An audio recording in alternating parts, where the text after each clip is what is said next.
I'm going to kill the sheep with a rock. I'm going to bake the sheep over my fire. And I'm gonna roast some wheat beside it and clean my teeth with it after I eat all that meat. Oh, go on. Use the end of the stalk to clean your teeth. Really? I was completely unaware of this. What about you? What are you gonna do? What am I gonna? I'm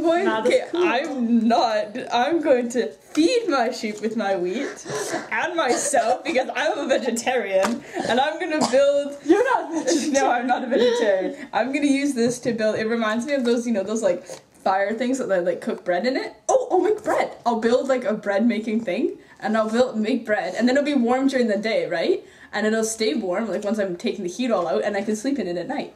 Perfect. Bam! I got a place to sleep and a well-fed sheep and bread. I'm just gonna cuddle with my hundreds of sheep. Just cuddle it all, you'll get a tick. Don't do it. Wow, you killed that dream. You will.